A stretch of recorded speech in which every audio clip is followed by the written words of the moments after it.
저는 포항공대에 있는 정광민입니다. 예, 오늘 그 주제가 사실은 제가 기후 리스크 관련해 가지고 기타 세미나에서 좀 발표를 한 적이 있었는데요. 그 아무래도 이제 국내에 이제 태풍이나 홍수 제외하고는 이제 자연재해가 아주 다양하거나 그 심도가 다른 나라에 비해서 좀 이렇게 깊지 않기 때문에 상대적으로 조금 관심도가 떨어지는 면이 없지 않아 있습니다. 그래서 이제 주제 자체도 이제 보험산업 입장에서 다소 이제 더 시급한 주제에 비해서는 논의가 좀 덜 된 느낌이 없지 않아 있습니다. 그래서 이번 세미나의 주제가 최근에 뭐 아까 앞에서도 그 환영사나 개회사에서 말씀해 주셨지만 그 캘리포니아의 산불 기반으로 해서 이런 소위 말해서 위험에 대한 인지가 제고되는 그런 시점에서 굉장히 적절한 주제라고 생각하고 있습니다. 그 2부 세션은 이제 저를 이제 필두로 해가지고 그 뒤에 가서 조금 더 디테일한 테크니컬한 내용을 담고 이제 소위 말해서 기후 리스크 관리 모델, 기후 리스크 측정 모델의 고도화를 이제 어떻게 접근해야 되는지에 대한 논의를 좀 아주 디테일하게 좀 설명을 해주시지 않을까라고 기대하고 있습니다.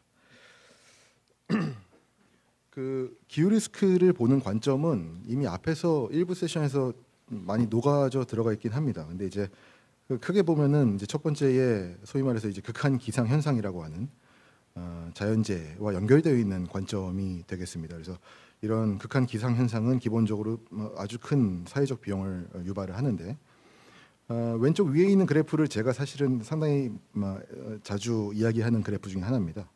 보시면은 이제 제가 이제 보험이나 리스크 관리 쪽으로 연구하는 사람 입장에서 뒤에 발표하시는 기후 환경 이제 과학을 하시는 분들, 이제 토목이나 이런 공학 쪽을 하시는 분들하고 커뮤니케이션을 할 때 항상 어려워하는 부분이 이제 용어에서의 통일성이거든요. 근데 이제 왼쪽 첫 번째 그래프를 보시면 기후 변화라고 하는 건 기본적으로 이제 중장기적인 영향을 이야기를 하는 것이기 때문에 여기 보시는 것처럼 기온에 대한 분포가 예를 들면 이제 오른쪽으로 시프트되는 그런 형태의 움직임, 이거를 이제 기후 변화라고 우리가 통칭을 한다면 극한 기상 현상은 그런 시프트에 의해서 실제로 이제 아주 심도가 깊고 자주 발생하는 자연재해의 발생 확률 밀도가 증가하는 그런 것을 이제 극한 기상 현상의 결과 또는 현상이라고 이야기를 할 수가 있습니다.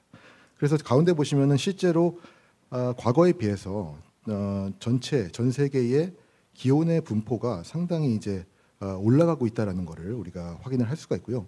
이러한 변화는 오른쪽 위에 있는 그래프처럼 실제 자연재해 발생 빈도가 증가하는 그런 통계로 이제 귀결이 됩니다. 저희가 실제 일상생활에서도 이런 경험을 하고 있죠. 4년 전에 텍사스에서 이제 예상치 못한 겨울 폭풍이 와가지고 실제로 이제 전력이나 수도의 공급이 마비되는 그런 상황도 있었고요. 제가 지금 살고 있는 이제 포항에서도 이제 흰남노라고 하는 태풍 때문에 아까 앞에 설명하셨던 것처럼 상당한 많은 기회 비용 그리고 실제적인 피해 비용을 유발을 했습니다. 이런 자연재해의 발생을 통제하기 위해서 이제 액션이 필요한 거죠. 그런 액션이 여기 보시는 것처럼 이제 규범, 규제, 제도가 만들어지고 시행되면서 그런 노력들이 집약이 돼서 실제로 자연재해 통제하고자 하는 그런 논의가 이제 활성화가 되는 것이죠. 이게 어떻게 보면 두 번째 관점입니다. 그래서 좀 더 기후 탄력적인 경제로 전환하고자 하는 노력과 그 도전들이 우리가 기후 리스크를 바라보는 두 번째 관점이라고 볼 수가 있는데요. 탄소를 배출하고 흡수하는 양을 이제 일치시키는 소위 말해서 순배출량을 제로로 만드는 이제 정책, 우리 탄소 중립 정책이라고 하는 넷제로라고 하는 정책이 대표적인 정책이라고 할 수가 있습니다. 그래서 왼쪽 위에 보시면은 2050년까지 우리 넷제로를 달성하는 것이 소위 말해서 글로벌 컨센서스로 지금 이미 통용이 되고 있는 것이고요. 이런 정책의 변화는 기본적으로 기업의 경영 전략, 사업 모델의 변화를 유도할 수밖에 없습니다. 그래서 많은 비용을 발생시키죠. 근데 가장 중요한 문제는 어떻게 보면은 기업에 있어서 자본 조달의 문제입니다.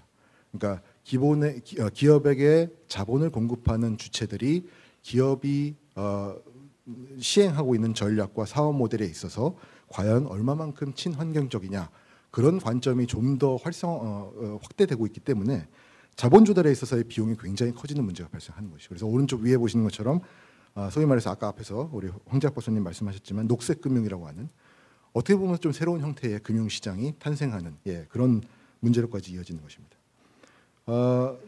이런 자본 조달을 원활하게 하기 위해서 기업들은 우리 투자자들한테 본인들이 하고 있는 어떤 친환경적인 기후 친화적인 그런 액션들을 이제 정보를 공유할 수밖에 없는데, 사실은 작년 3월에 우리 미국의 증권거래위원회죠, SEC가 기후 공시에 대한 어떤 기준을 이제 발표를 했는데요.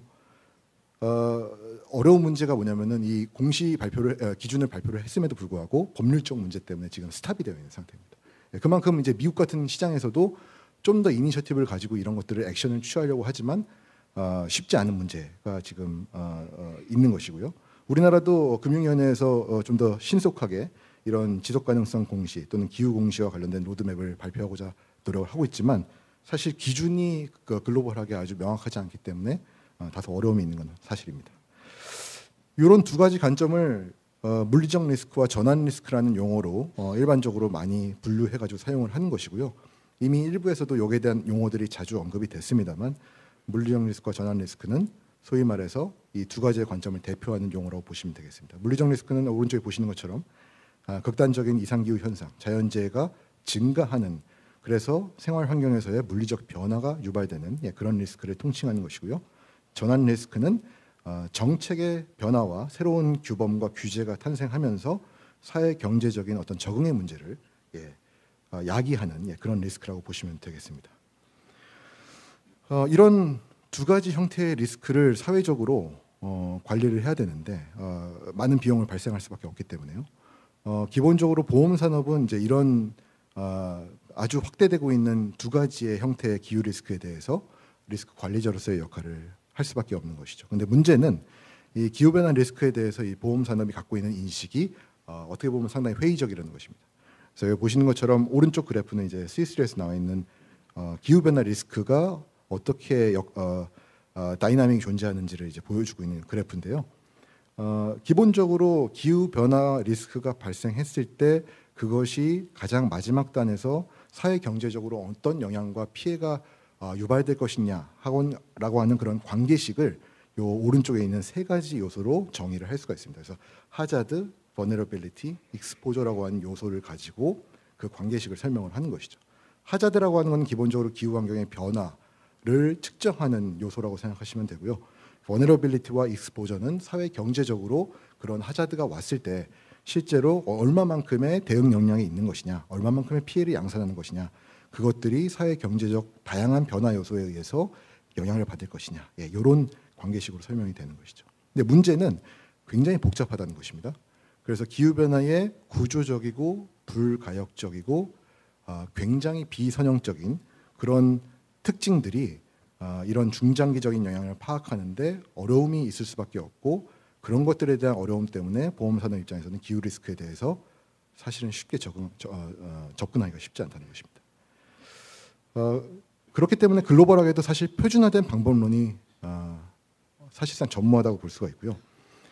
이런 것들을 이해하기 위해서는 단순히 기존의 이제 금융업이나 보험업 안에 있는 전문가들, 금융보험의 전문가들의 지식만으로는 해결하기 어렵기 때문에 이쪽에 관련된 좀 더 과학적이고 공학적 전문 지식을 가지고 있는 분들과의 협업을 통해서 이런 표준화된 방법론을 개발을 해야 된다라고 하는 요구가 올라갈 수밖에 없습니다. 결국 이런 복잡한 기후변화 리스크는 보험 산업에게 있어서 소위 말해서 위험을 인수하는 역량을 저해할 수밖에 없고요. 담보를 제공하더라도, 기후와 관련되어 있는 담보를 제공하더라도 상당히 보수적으로 제공할 수밖에 없기 때문에 보시는 것처럼 소위 말해서 사회 전반적으로 보험 소외층을 좀 더 확대하는 그런 문제를 내재하고 있습니다. 보험회사는 이런 기후변화 리스크에 대해서 실제 영향을 받고 있습니다. 보험 경영 측면에서 상당히 영향을 받고 있는데요. 재무상태표 기준으로 한번 그런 영향을 생각을 해보면 특히 이제 전환 리스크부터 먼저 한번 보겠습니다. 왼쪽에 자산 사이드에서 보시면은 기본적으로 탄소 중립 정책이 이제 시행이 되면서 거기에 따라서 소위 말해서 탄소 집약적인 산업들, 탄소를 더 많이 배출하는 그런 산업들, 그런 산업들에 좀 더 민감하게 자산 가격이 변화할 수밖에 없는 것이고요. 그로 인한 변동성 리스크가 존재를 하겠죠. 그 다음에 이런 탄소 전환 문제, 탄소 중립 정책을 따라가는 데 있어서 쉽지 않습니다. 비용이 많이 드는 문제이기 때문에. 그래서 지연 또는 실패가 귀결이 되면 이런 투자 자산으로서의 이 기업들의 자본 조달 비용이 상승하게 되고 상환도 지연되는 문제, 신용 리스크가 존재를 할 수밖에 없고요. 마찬가지로 이런 문제 때문에 신용 자산을 회수하기 어려운 그런 투자자로서의 입장이 존재할 수밖에 없습니다. 부채 사이드에서 보시면은 이제 언더라이팅 문제인데 탄소 다배출 기업에 대한 담보 제공이 상당히 제약될 수밖에 없고 특정 상품들 예를 들면은 이제 D&O 같은 특정 상품들 같은 경우에는 기후 문제 때문에 법적 리스크가 존재하는 그런 문제가 있을 수 있습니다. 그다음에 뭐 자본 문제는 뒤에 가서 제가 자본 건전성 모델에 대해서도 설명을 드리겠지만 기본적으로 자본량 규제 자본량 추정에 있어서 전환 리스크의 영향을 얼마만큼 정확하게 추정할 수 있을 것이냐 그런 문제가 존재를 하겠습니다.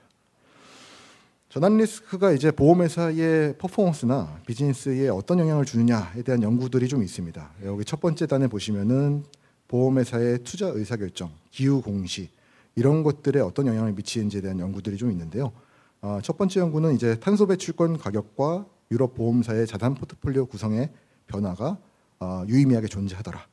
그다음에 금융연구원의 이석구 박사님의 보고서를 보면 NGFS 시나리오에 따라서 투자 부분에서의 보험사의 손실이 최대 토탈 에셋 기준으로 3% 정도가 될 것이다라는 추정도 있었고요. 그다음에 지속가능 투자를 공시하는 보험회사가 증가를 하고 있는데 유럽 지역이 미국 지역에 있는 보험사들보다는 좀 더 광범위한 내용을 공시하는 경향이 있다. 아주 정성적인 그런 연구의 결과들도 존재를 하고 있습니다. 기후변화 리스크에 대한 인식과 또 재무관리 측면에서 살펴본 연구도 있는데요. 여기서 이제 전환 리스크를 얘기를 하는 겁니다. 아까 우리 기조연설자로 말씀하셨던 마리안 박사님 같은 경우에는 기후변화 전환 리스크와 물리적 리스크 간의 상호 의존성이 상당히 높다라는 것을 주장을 하셨고 ALM, 우리 자산부채 관리에도 큰 영향을 줄 수 있다라고 주장을 하셨고요.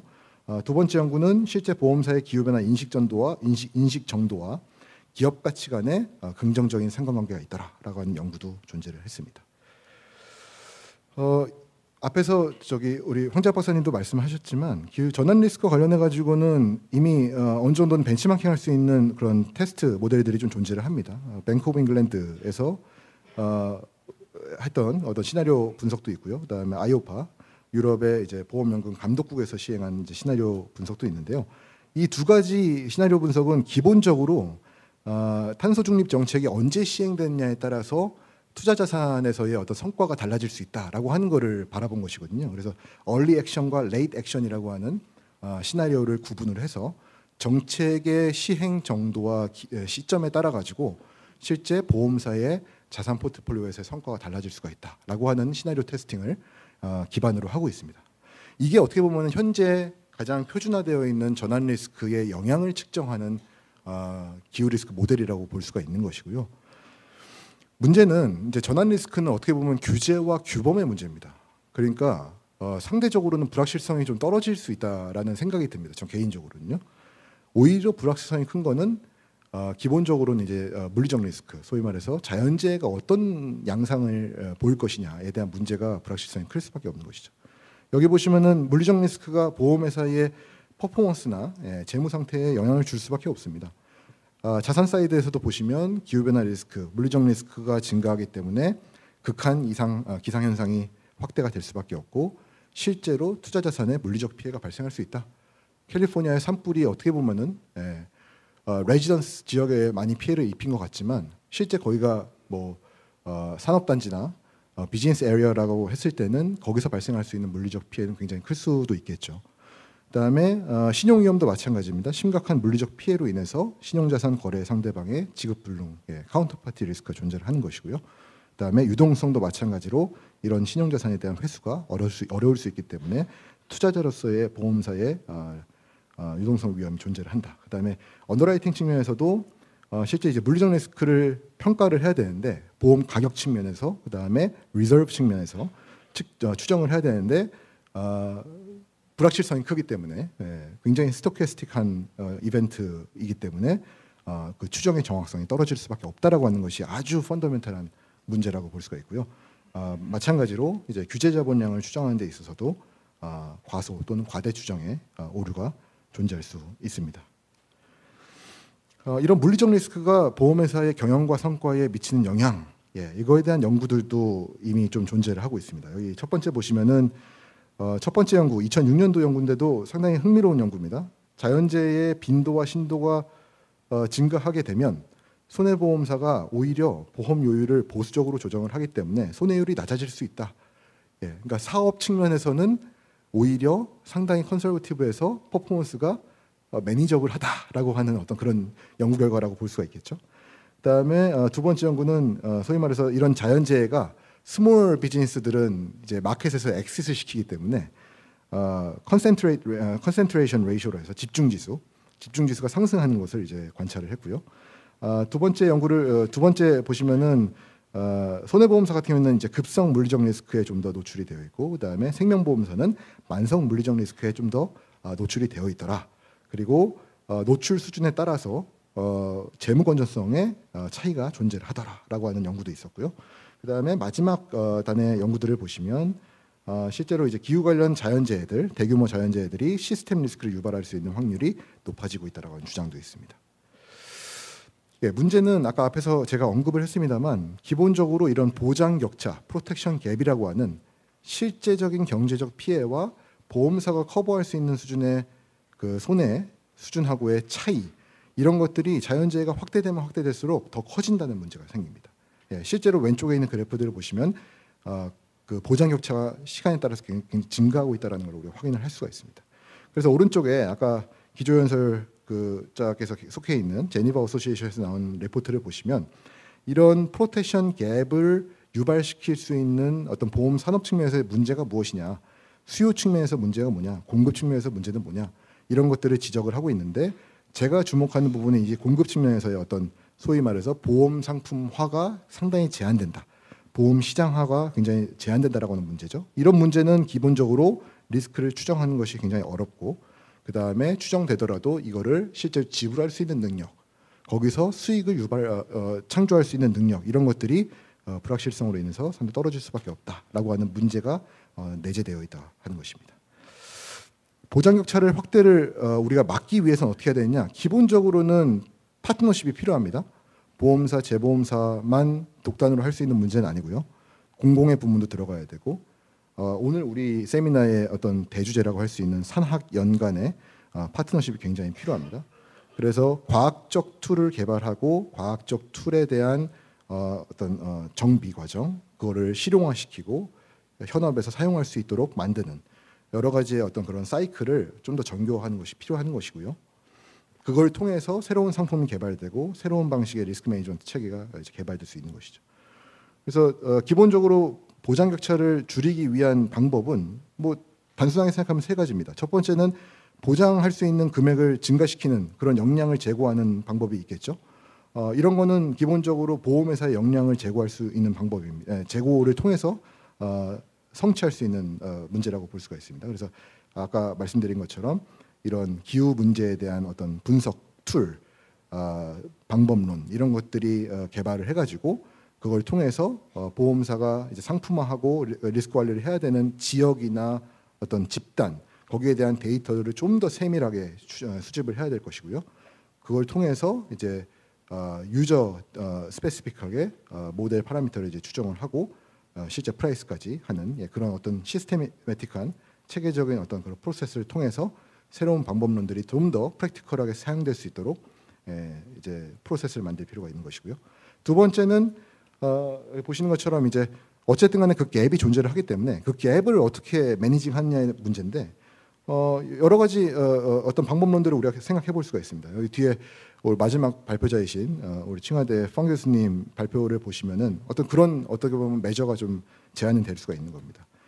보험사가 아니더라도 리스크에 노출되어 있는 사람들끼리 리스크 관리를 자체적으로 할 수 있는 소위 말해서 피어 투 피어 형태의 보험 상품들, 또는 리스크 쉐어링을 이제 좀 더 레지오널 개념으로 이제 그룹 레벨에서 레지오널 레벨로 좀 더 확대해 가지고 좀 더 효과적인 테크니컬한 리스크 매니지먼트가 가능하도록 하는 방법들, 또는 자본시장을 통해서 또 관리를 하는 방법도 있습니다. 기업 입장에서는 자본시장에서 개발될 수 있는 이런 물리적 리스크에 대한 피해, 뭐 예를 들면은 대재 채권 시장이 될 수도 있고요. 요즘 얘기가 많이 되고 있는 지수형 보험, 파라메트릭 보험 같은 경우에도 자본시장을 통해서 이런 갭을 매니징할 수 있는 그런 형태가 될 수 있을 것입니다. 마지막으로는 전체 사이즈를 줄이는 방법이겠죠. 이런 방법은 뭐 기본적으로는 수요자 입장에서는 이제 위험에 대한 인지를 이제 높여야 되는 것이고요. 그리고 리스크 관리를 자체적으로 할 수 있도록 인센티브가 필요합니다. 그래서 뭐 세제 혜택부터 시작해서 보조금 형태를 통해 가지고 본인들이 직접 리스크 관리를 좀 더 좀 적극적으로 할 수 있는 그런 노력들이 수요 측면에서는 이제 필요한 것이고요. 공급 측면에서는 이제 단순히 담보, 보장, 그러니까 재정적인 보장만 제공하는 것이 아니라 이제 컨설팅부터 시작해서 전반적인 리스크 관리의 총 프로세스를 서비스화 시켜가지고 패키징해서 제공하는 형태의 시장의 확대 측면이 좀 더 고민이 돼야 되는 문제가 되겠습니다. 이거를 종합을 해보면 어쨌든 간에 보험회사 입장에서는 이제 보장 격차를 줄이는데 기여도 하고 또 새로운 사업을 또 개발해가지고 새로운 프로핏도 이제 유치를 하고 그런 노력들이 필요한데 그런 것들을 달성하기 위해서 가장 핵심적으로 고민해야 되는 소위 말해서 보험회사 관점에서의 기후 리스크 관리 모델은 무엇이냐. 첫 번째는 아까 앞에서 우리 백청우 박사님 말씀하신 것처럼 캡 모델, 자연재해를 예측하고 그 피해 범위와 규모를 추정하는 모델을 고도화시켜야 된다. 특히 그 고도화시키는 방식이 기후변화의 그 추세, 그 진전 속도, 진전 양상 이런 것들이 반영이 된 캡 모델의 어떤 고도화가 필요하다라고 하는 것이 굉장히 자명하고요. 이런 것들이 고도화가 되면은 이런 라지 리스크에 대한 소위 말해서 보험 시장 또는 재보험 시장에서의 수요 공급 균형에 좀 더 도움이 될 수 있겠죠. 그러니까 프라이스에서의 어떤 균형이 좀 더 양 측면에서 동의가 되는 방식으로 균형이 이루어질 수가 있을 것이고요. 정책 개발에도 충분히 뒷받침될 수 있다라고 하는 것이 되겠습니다. 두 번째 기후 리스크 관리 모델, 보험회사 입장에서의 기후 리스크 관리 모델은 보험회사가 이런 소위 말해서 담보를 제공하기 위해서는 기본적으로 자본 역량이 필요합니다. 캐피탈 역량이 필요한데 그렇기 때문에 이런 자본 건전성을 유지할 수 있는 그런 모델이 필요하겠죠. 그런 적절하게 평가할 수 있는 모델이 필요하겠죠. 그래서 기본적으로 보험회사는 자본시장에서는 이제 기관 투자자고요.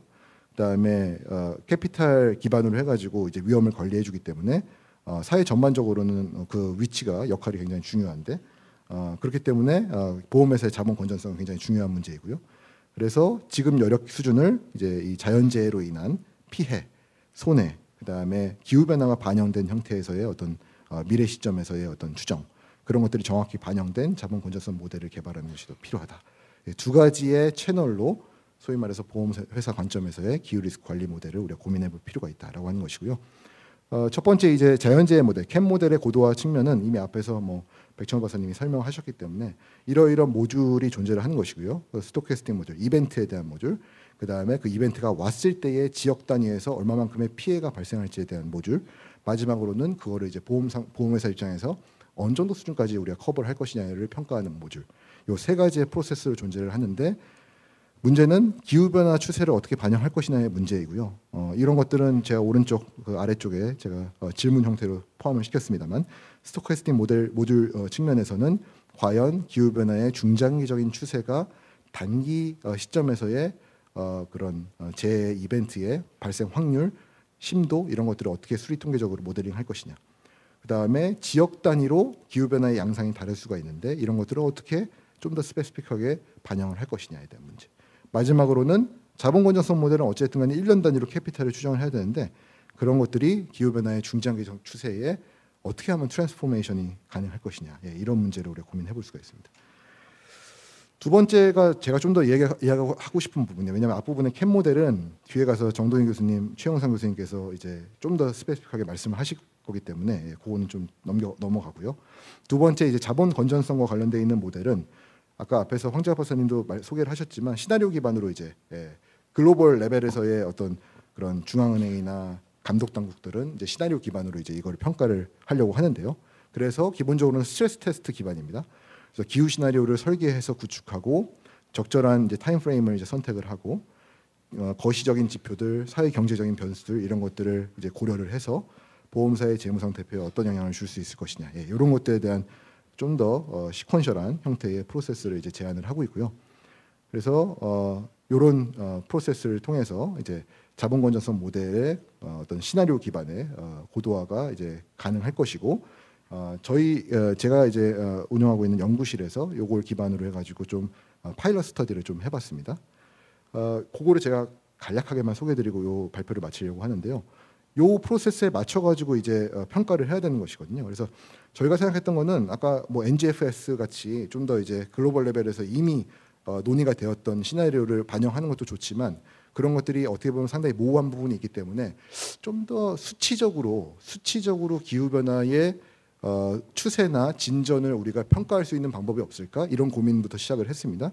그래서 찾은 것이 이제 미국과 캐나다 쪽에 북미 지역에 있는 계리사 회의 연합이 함께 개발한 또 지수가 있습니다. 여기 보시면 ACI라고 해서 계리 기후 지수라고 해석을 할 수가 있는데 6가지의 기후 요인을 기준 기간 30년 대비해서 과연 얼마만큼 진전이 되고 있는지를 각 요소별로 표준화를 시킨 다음에 단순 평균을 한 지표입니다. 그래서 요거를 보시면 그 지역에서의 기후 변화가 이렇게 변화를 하고 있구나라는 것을 어떻게 보면 굉장히 직관적으로 이해를 할 수가 있습니다.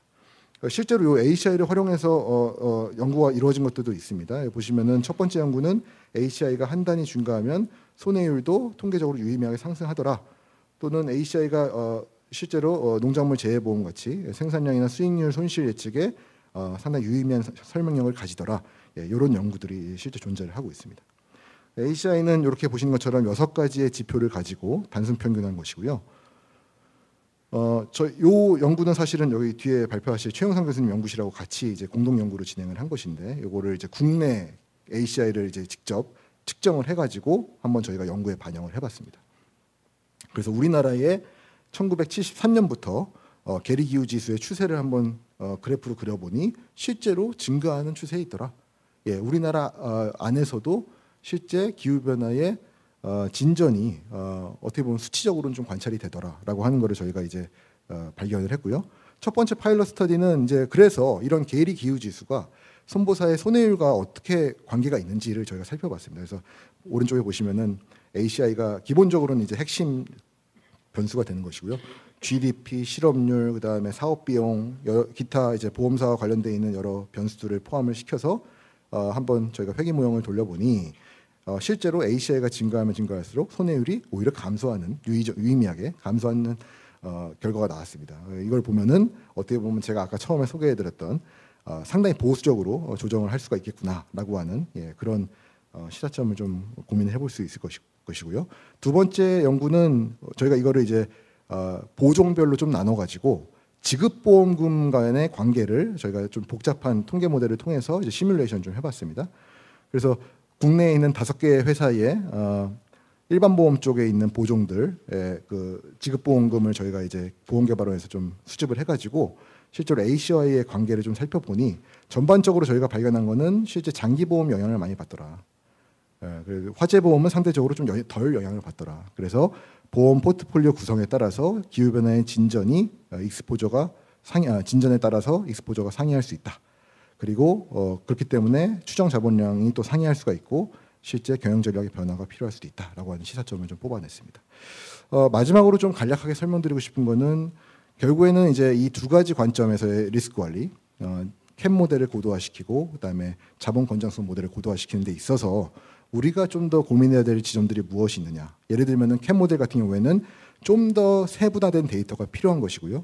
그런 데이터베이스가 확보가 돼야 되는 것이고, 두 번째는 다학제적 연구가 당연히 필요한데 그거를 어떻게 연결시킬 것이냐. 거기에 대한 트랜슬레이터가 필요하다.